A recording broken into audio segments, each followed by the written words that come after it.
The news section of Leviathan News for May 15th. We just had a great episode with Kmetz and Kruger talking about the addition of FX Protocol to Aladdin DAO. That was pretty cool. So you guys should definitely go listen to that. But we have some news that we need to cover. First things first, Garrett, I want to talk about crvUSD. So over the weekend, the Curve team came out and had some pretty awesome results from their recent crvUSD deployment. They said they're redeploying the contracts again because they're testing in prod. But one of the more interesting things was just how much money the protocol made in just a short amount of time. So Curve Finance had a post saying DAO earnings from about $1.5 million of crvUSD produced by the CDP and from stabilizing crvUSD, especially the latter, were about $2,000 for the week. And these were like test earnings. So it's not going to be distributed, but it is showing what the potentiality of the fees could be. And Adam Cochran, who made some additional analysis on this, essentially scaled it up and said that if crvUSD can hit $1 billion worth of circulation, then Curve would potentially be looking at $70 million additional annualized revenue, which is pretty big for Curve, right? Because right now they're only making about what was it, like 0.012 cents per about Curve. 2.5 cents, I think, per ECRV per year. Yeah, 2.5 cents for CRV. And with the additional 70 million, that could potentially add 12 cents. So they would be 6xing their fee revenues if these numbers are right for crvUSD. Now, I understand that not everybody's going to be in liquidation all the time, and that maybe these are overstated. But even if Curve generates an additional, $40 to $50 million of revenue from crvUSD, that's a lot, and I'm pretty surprised by that, actually. Yeah, it's. Go ahead, Rex, please. Well, just so 2,000 divided by 1.5 million, right? $2,000 in revenue over like the position size, and that's 1 week, right? So times 52. So basically what we're saying is that Curve is able to earn 70% revenue based on what is like being loaned again. Like that number's crazy, which by the way means Michael was paying the equivalent of 70% APR to borrow that. I mean, Michael probably has spent 50 ETH deploying all the contracts so far. No. Yeah. But I'm talking about like the feasibility, the viability of these loans to be like competitive in the market. Like the flip side of give revenue for Curve means like a position that used to be like very stable, like cheap is not. Well, I will say that Michael's position that he placed was very tight, wasn't it? And also very tight and right up against the potential leverage. And ETH was plummeting throughout the entire period. So unfortunately, we might see ETH prices go up at some point. Yeah. So a savvier trader might have a much healthier position and might be staying away from liquidation. But even if it's 50% overstated, an additional $25 to $35 million of fees for Curve is huge. I mean, that's a huge new source of revenue. Right. But again, even so, $35 million would which is half, right, of Adam's post. Is that what you're saying? Yeah. So that would still be 35% borrow cost on the billion. Well, just on like whatever people deposit in, like to take out the position. Like the flip side of revenue is always fees paid by like the people with those positions, right? Yeah. And so like when you're launching a new product, like part of it is like just making sure it's competitive with like Aave. And like I don't think it costs 35 or 30% to borrow Aave. Right? No, but I don't think. Go ahead, Garrett. Yeah, so again, Michael's position was being like soft liquidated the entire time. So I definitely think that this idea of 7% APY is like exaggerated, which is kind of what it worked out to. So that's going to be like the people who are in soft liquidation, which I have to imagine maybe less than 10% of traders are going to take that amount of leverage. And is this system earning any fees when you're just like totally healthy? Right. When you're totally healthy, there's a borrow rate of I think 2% that might be subject to the DAO, so it might be raised or lowered. So I would expect it's closer to 2% than 7% in most cases. But because like degen's going to degen, maybe like it creeps upward based on the people who are like at the like max riskiest position. And also at times of high volatility, I'm sure the game changes because, when everything is relaxed, then, okay, everyone can anticipate what happens to their loans. But once you get into a volatile day, it can be very profitable for VCRV holders, if I understand correctly. Yeah, I think about it similar to a Uniswap V3 concentrated liquidity position where you essentially start at the top and you get liquidated as you get closer to, or you're able to take a loan against a Uniswap V3 concentrated liquidity position. Yeah. And so like, instead of you earning the fees when you're in the zone, the liquidation zone, the fees go to Curve for those swap fees, but your balance keeps on getting lower and lower. So I think it seems like a really nice system and that people are going to be able to build some fun products with it. But we're definitely going to have to get some real world data on the fees once it launches. Yeah, and that's a lot of what the point of testing and prod was for. So one of the interesting things, we still haven't seen the final calculations as to whether Mitch, like how much money Mitch exactly lost, because he tossed this in expecting to lose some money. But one of the interesting things that's kind of come out of this experiment that I don't think everyone realized is that when the price goes down, you're essentially liquidating at the like highest price band. So if the price drops enough, you could actually, in theory, end up in a profit, which kind of blows some people's minds. If you're able to basically sell that off on, if you sell off high enough at the high price. Huh. Wait, how?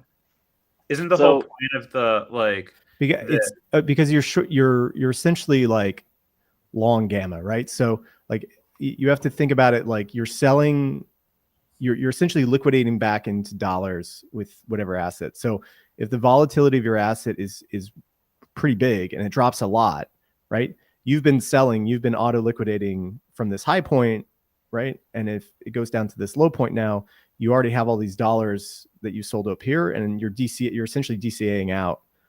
So your average price might be higher than where the ETH price actually is. Yeah, but aren't you DCing back in? So you're if the price goes back up, you lose money. If you get liquidate your position at the low price, where you could actually theoretically come out ahead. Okay, yeah. I mean, come on. If I get liquidated on Maker and then the price continues to fall, like I make money. Which is also true, yeah. Yeah, but the maker liquidation fees are going to be what, like 7.5% to 10%. No, so. I know, but point is, it's just like if you get out of a position while the price keeps falling, like that's just math, Yes, of course. But maybe it's helpful. I mean, maybe people like, I would have liked this at when ETH was $4,000 to be able to take some loans and get soft liquidated on the way down. So. Yeah. I think that's like the bigger message, which is like how do things change when the liquidation is like much more smooth? And I think on the one hand, like things get a lot less choppy, but like everything is going to be so much more inertial. Yeah. So in other news, we have Jump Trading and Jane Street have signaled that they are going to be exiting the U.S. market for market making. They were two of the biggest market makers in the United States and contributed significant amounts to liquidity over the past few years. And it was very profitable for them as well, too. So this exit is probably linked to impending regulatory actions as a result of the collapse of Terra Luna and potentially FTX.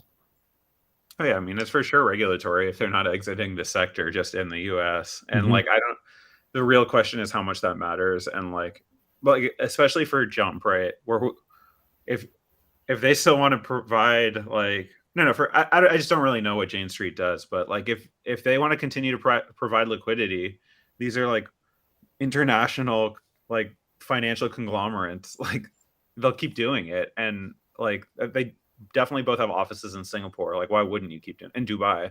Yeah. But that being said, like if you look at any of the statistics, like volume is so far down and volatility is so high that like there's a lack of something right now. Yeah, something's going to have to break because when the market makers leave the arena, it opens up for more volatility. And we have not seen any kind of major collapses or increases in volatility. The price has just kind of been chugging upwards. So I'm sorry, where are most of these markets that they were making? Like, for example, if they used to bring all this liquidity, where was it located? If you guys US, probably Coinbase, Gemini. What else matters in the US anymore? I don't know. Is it like Kraken US or is it just Kraken Global? Kraken US. Do you think in the long run, this kind of stuff actually, because it forces US users to go on chain, do you think it kind of forces a deeper liquidity on chain? Because US residents now need it more in a way? I think like we could actually, yeah. We can look because DeFi Llama just added DEX liquidity for governance tokens to their dashboards. Yeah, look, I think what like this really means is that because we have one crypto market, like we have one financial market. That's just the reality of living in 2023. But like the technology of cryptos, we have one crypto market, and like a significant amounts of capital being removed from Coinbase, which is like one of the pillars of this industry. Unless that's replaced somewhere else, like in Binance or at OKX or whatever, like we're just going to feel like the effects of that is just like a shit ton more volatility. And like, I don't know, like if we're lucky, I guess that means like the price can jump a lot faster. And then like but that's never really what happens. What this means is that like it becomes like much easier for the remaining players to do stop loss hunting and chop things up and like continue to grind on. And like, it's unhealthy markets are bad for us all because they're more manipulatable. And like, this space doesn't have a great history on that. Well, we will see the effects of it over the next few months. The 0.1% prices, or at least the bid-ask prices inside of the exchanges have already started to suffer. But someone will pick up the torch because it is very profitable. And whenever there's an ability for somebody to profit, it doesn't really matter where. Somebody will pick it up in Singapore, Dubai, or somewhere else. In other news, we had 18 blockchain startups raise $71.9 million in funding, with Blockworks leading the round, leading the rounds with $12 million. So congrats to them. Yeah, I mean, venture capital might be like harder to get in the sense that it's not like overflowing, impossible to raise like millions of dollars by just saying the word bonds on chain over and over again. But like anyone who says that like venture is dried up is just like doesn't really understand how the world moves forward, and like there are incredibly wealthy people with idle capital that need outsized returns, like, and the economy has like supply and demand, and like good ideas get funded. That's just how it works. How many of them had AI in their pitch? All of them. Yeah. And ZK. Yeah, and also if you have capital, I think these are better times to invest than when the mania hits, because you really want to get it while it's cheap. You don't want to get it. So I do think it's kind of impressive to see 70 million is not nothing to hear that this is through how much time? I mean, all this money was raised like this month or something like that. This week.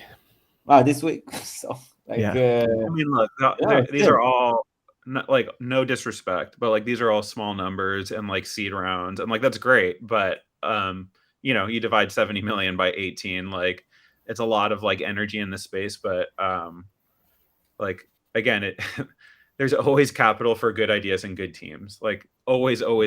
Like there wasn't the Great Depression, there was like where that's just what capital does. And so I don't know, I mean, we're definitely in a different market, don't get me wrong, things were definitely different a year ago. So guys, I don't know if you knew, but the ETH blockchain stopped over the weekend. Just 25 minutes of nothing. And it's over. Yeah, it's over, guys. It's over. Bitcoin maximalists was fun.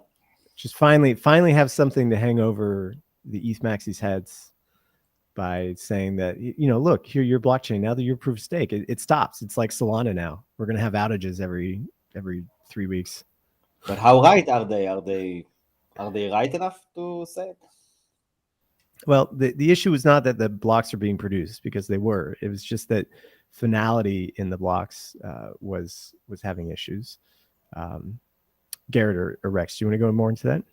Yeah, we all desire closure in this world, right?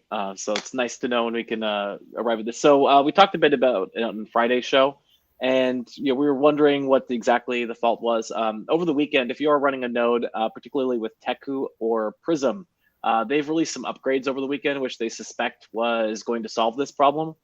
So let's hope that all the client software upgrades and we don't see this happen again. Yeah. And just to recap, like what happened here was not that joke that Sam was making, but essentially like what finalization is this like official imprint by the Ethereum protocol that if a block has been finalized, it is impossible to undo the transactions in that block without destroying at least 1/3 of staked Ethereum, which is like tens of billions of dollars. And so when we lose that, which is like for technical reasons, we talked about it a lot more last week, if you guys want to go learn more, but basically what that means is Ethereum's still progressing, still accepting new transactions, but it's less secure than the tens of billions of dollars. And we can talk about what that means. We can talk about the fact that only happened for 10 minutes and then for like less than an hour, and like the implications of this. But bottom line is like, this is the point of having multiple clients. This is the point of client diversity. And this is like a real win for showing like why the Ethereum community invests in multiple clients. Because if we didn't have that, like the Ethereum would have gone down. It absolutely, like it would have been Sam's joke where like the thing's down, like you can't send transactions because like a full client seized up. And if that was our one client, that's what happens in Solana all the time. And so it's like, it's not a scary moment, but it's an important moment. And like, this will go down in history of Ethereum as the first time and hopefully the last time this ever happened. But, it's a good opportunity to learn like what proof of stake actually is. Yeah. Diversity is our strength. And just to end, over the weekend, Elon Musk showed up at Let's Rave. I don't know if you guys can hear that, but Elon Musk showed up at the Let's Rave event in Lisbon, where he was dancing. That was posted by Seraphim. Nice little. And, someone else here is currently in Lisbon. Rex, did you bump into him? Yeah, that's actually why I'm here at Rave with Elon. Wait, you both are in Lisbon now? Yeah, well, I just learned that. Yeah. So what's happening in Lisbon right now?